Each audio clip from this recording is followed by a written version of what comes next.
நீங்க மட்டும் தான் வந்திருக்கீங்களா இல்ல? அதுக்கு ஏன் மாப்பிள்ள தயங்குறீங்க? துளசி வந்திருக்காளான்னு தானே தேடுறீங்க? ஏங்க, துளசிக்கு மாப்பிள்ளை பேரை சொன்னா எப்படி வெக்கம் வருதோ அதே மாதிரி மாப்பிள்ளைக்கும் துளசி பேரை சொல்லவே வெக்கம் வருது போல இருக்கு.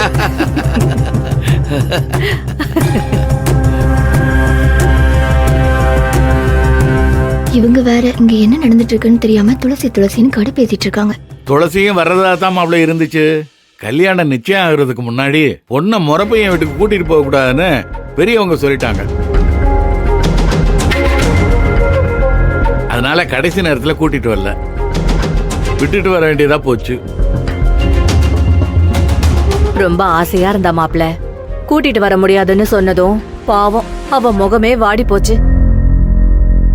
தவசி மாமாவை பார்க்கதான் முடியல, நான் என் கையால மணப்பாறை முறுக்கும் அதிரசமும் செஞ்சு தரேன், அதையாவது குடுங்கன்னு சொல்லி கொடுத்து விட்டா. இருங்க தரேன்.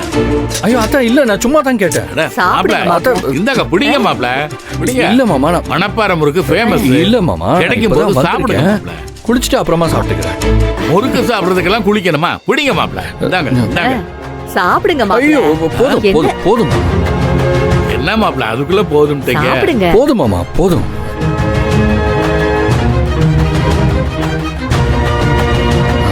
சரி, என்ன விஷயமா வந்திருக்கீங்க? என்ன அண்ணே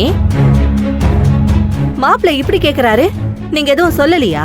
அவனுக்கு தெரியாதது நான் என்ன புதுசா சொல்ல போறேன்? அவன் அப்படிதான் ஒன்னும் தெரியாத மாதிரி நடிப்பான்.